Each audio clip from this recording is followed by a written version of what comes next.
Gracias por estar ahí.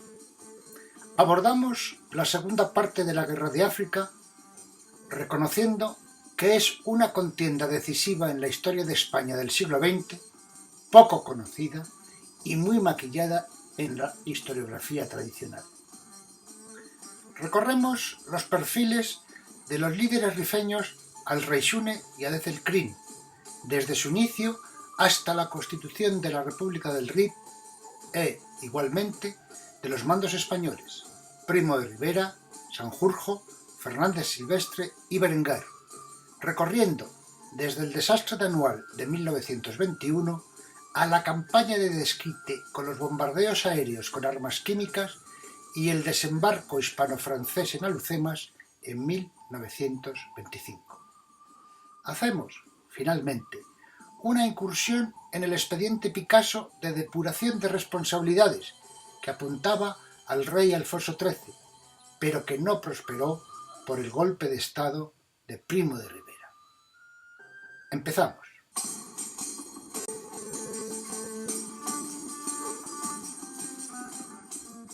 La Guerra de Marruecos y la memoria histórica.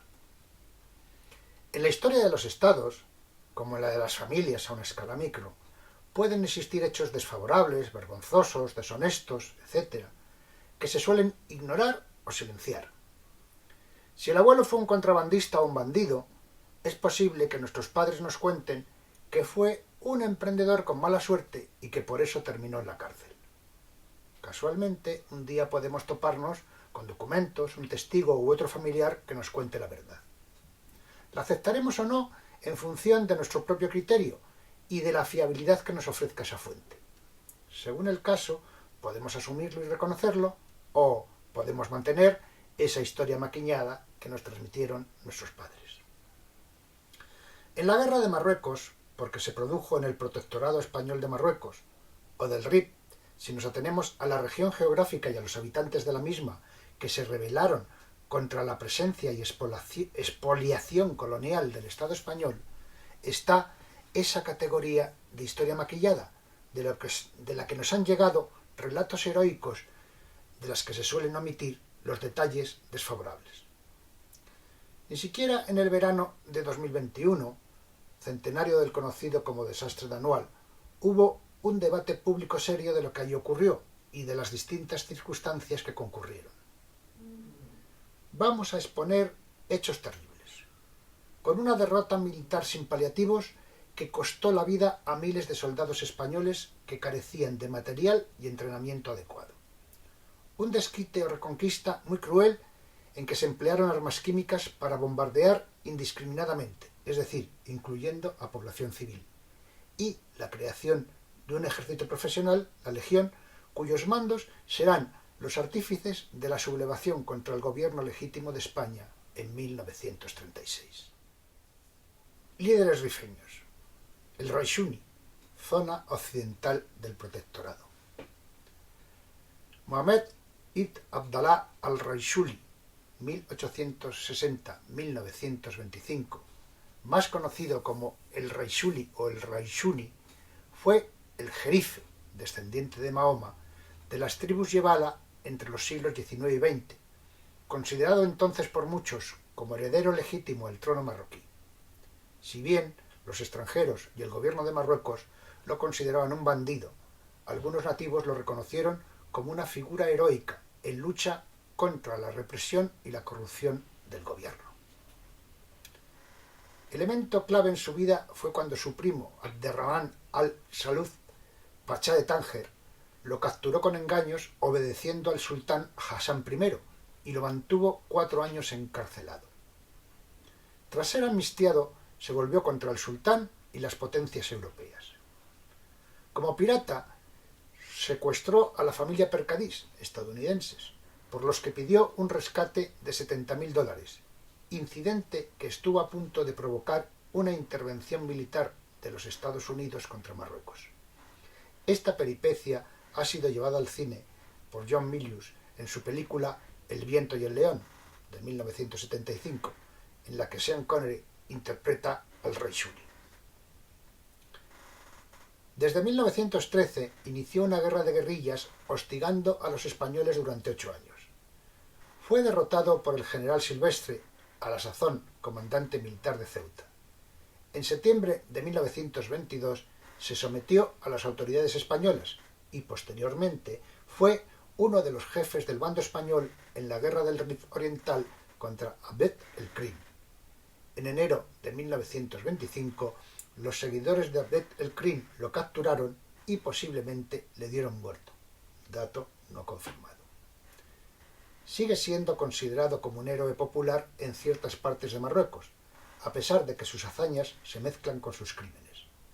En la actualidad hay historiadores marroquíes y extranjeros que lo catalogan como un nacionalista marroquí que utilizaba métodos muy poco convencionales para liberar el país.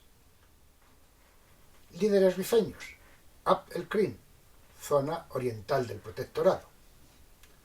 Abd el-Krim, 1882-1963, nació en Asdir, Kabila de Bini Urriagel, hijo de un cadí, juez rifeño. Estudió Derecho Islámico en la prestigiosa Universidad de Qarawiyyin de Fez y también realizó estudios en la Universidad de Salamanca. Sirvió a la administración colonial española como traductor y escribiente de árabe en la Oficina Central de Tropas y Asuntos Indígenas de Melilla.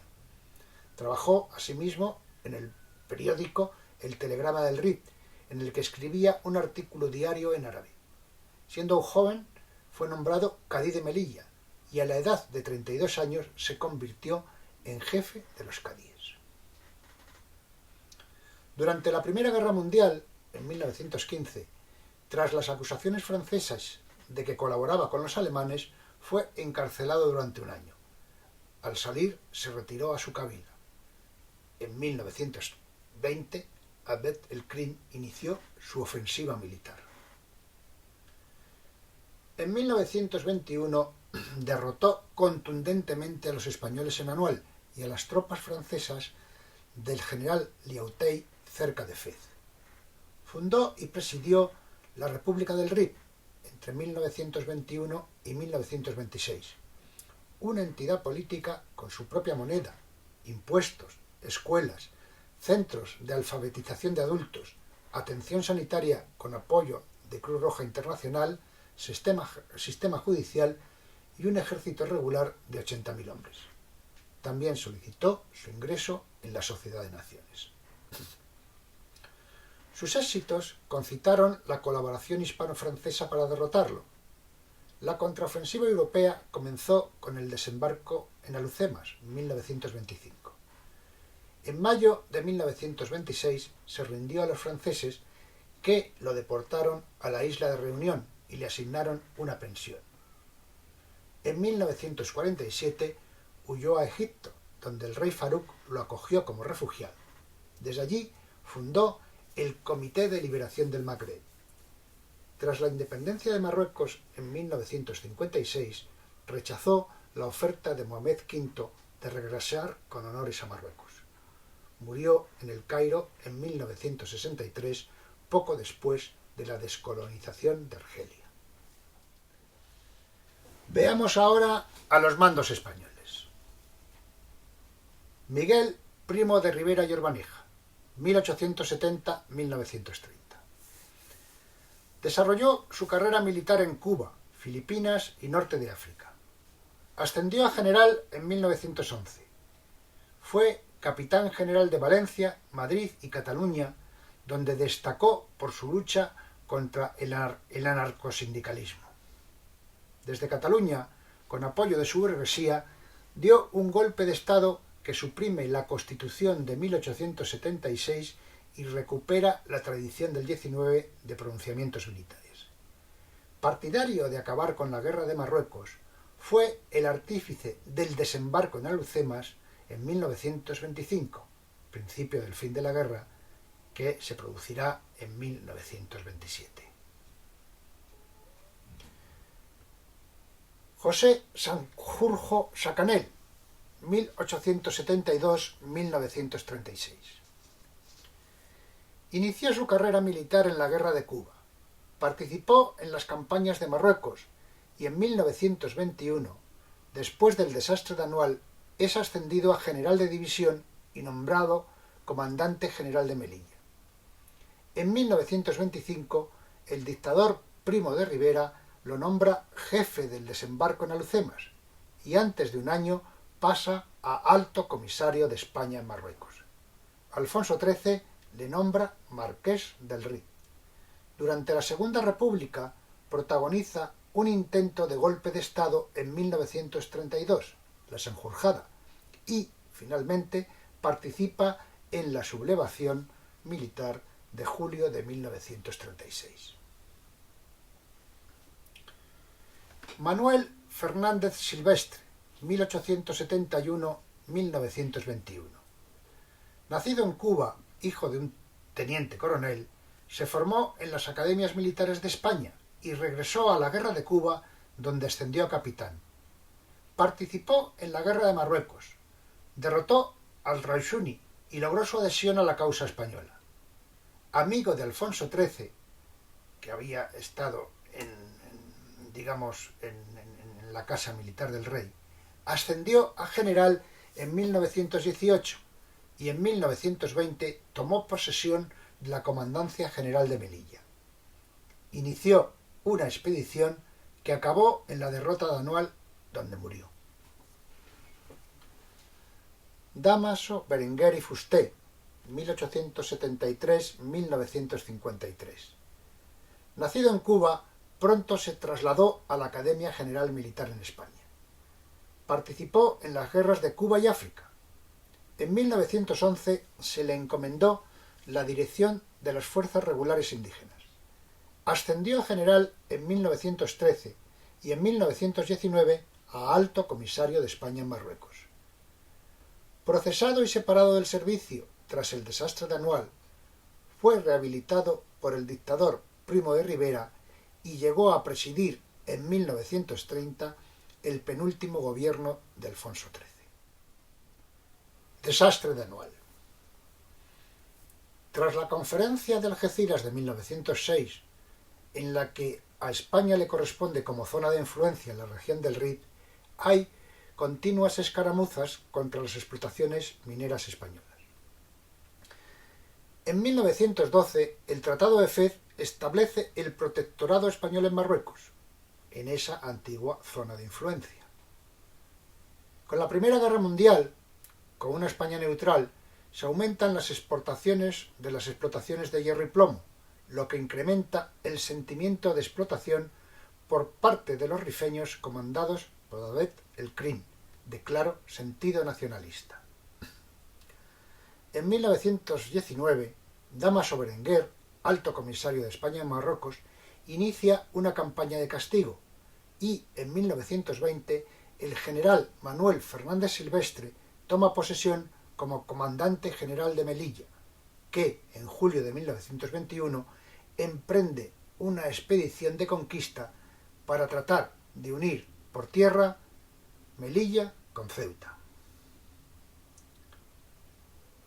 La acción mal planificada permitió a los rifeños atacar las posiciones defendidas por tropas mal agrupadas y preparadas, que huyeron precipitadamente sin que los mandos supieran afrontar la situación. La huida desencadenó una matanza, el desastre de Anual, que supuso la vida de 13.000 vidas, incluida la de Fernández Silvestre. Anual y Montearruit, donde se habían retirado, se convirtieron en un serio revés para el ejército y para los sucesivos gobiernos. A la impopularidad de la guerra marroquí, vista por la opinión pública como una sangría inútil y carísima, se unieron ahora las voces que reclamaban responsabilidades por la derrota. El derrumbamiento en 1921 vino dado por la precariedad de un ejército demasiado dependiente de tropas indígenas para tareas ofensivas, acompañadas por un contingente de españoles en servicio militar obligatorio mal equipados, mal alimentados y sin ninguna motivación para combatir. La oficialidad solo destacaba por su arrogancia e incompetencia. La derrota de Anual repercutió en todo el Rif. Los comandados por Abd el-Krim atacaron posiciones más alejadas, hasta Larache y Gomara, y se sintieron con fuerza para alejarse tanto del antiguo sultanato de Marruecos como de Francia y España, fundando la República del Rif. Campaña de reconquista o de desquite. Aunque la reacción inicial por el desastre de Anual fue de estupor por los acontecimientos, esta sensación dio paso a un fervor patriótico, aprovechado por militares africanistas e inversores en el Rif para proceder a un desquite, una reconquista de las zonas perdidas.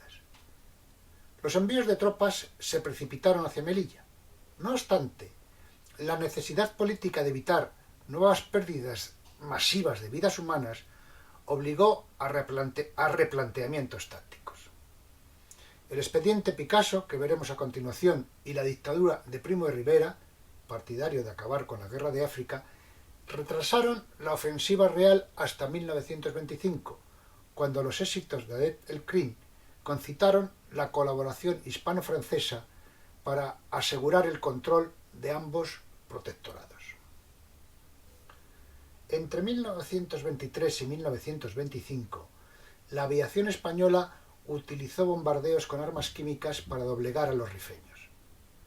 Armamento que ya se había utilizado en la Primera Guerra Mundial, pero que ahora, por primera vez, se lleva a cabo desde aviones, por la noche, para evitar la rápida evaporación de los gases letales por el calor y de forma indiscriminada, incluyendo a población civil.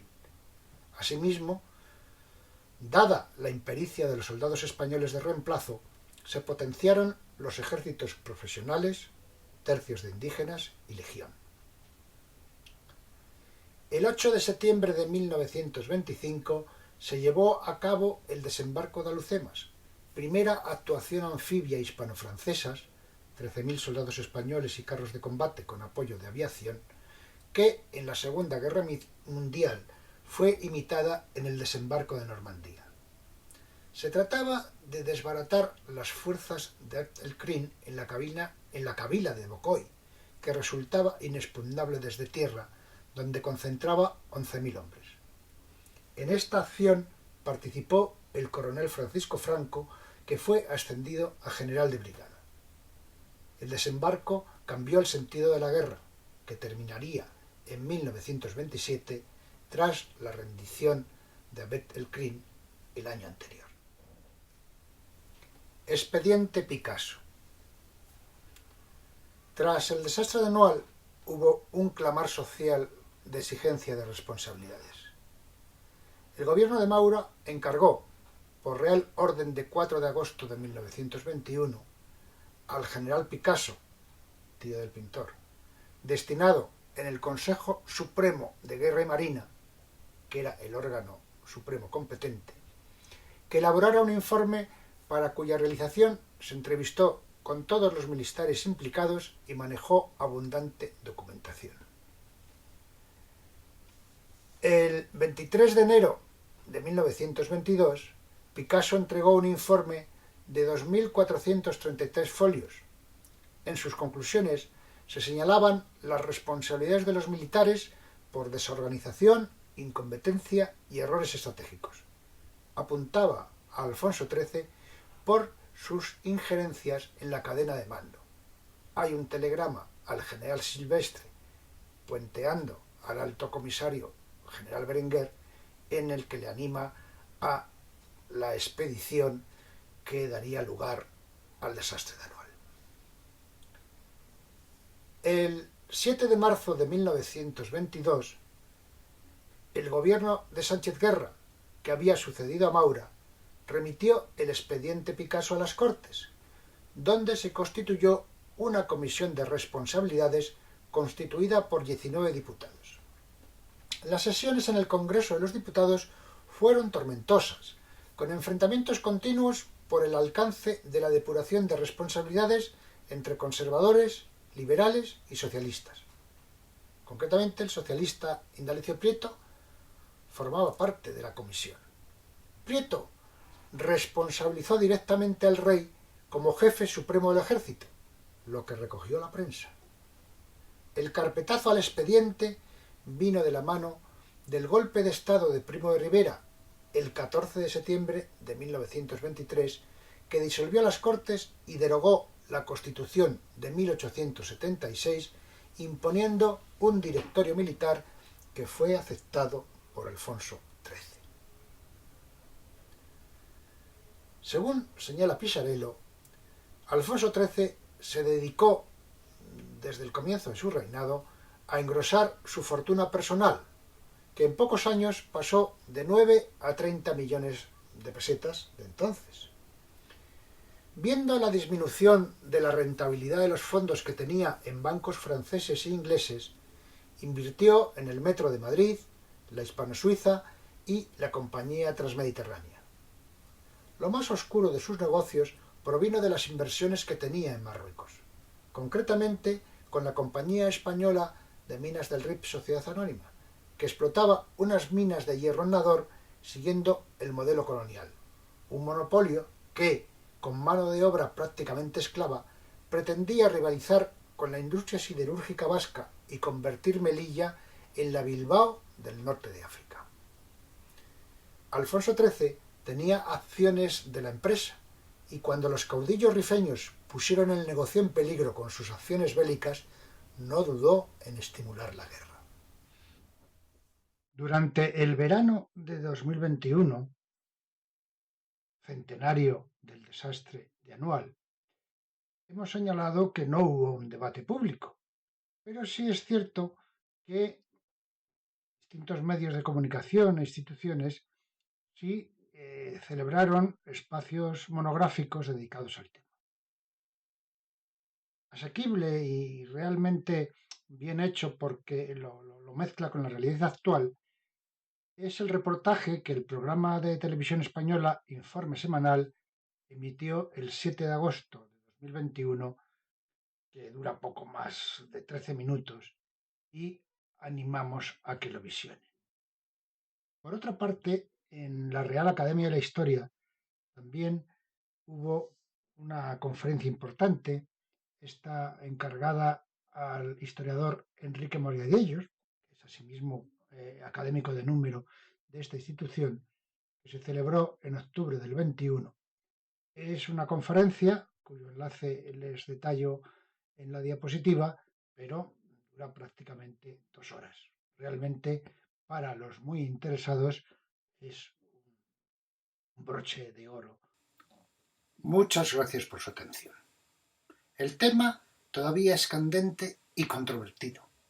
Como les digo habitualmente, si les ha interesado, profundicen, indaguen, coméntenlo y fomenten su espíritu crítico. He procurado ofrecerles enlaces en línea de los distintos puntos de vista, incluido el expediente Picasso, al que pueden acceder en su totalidad.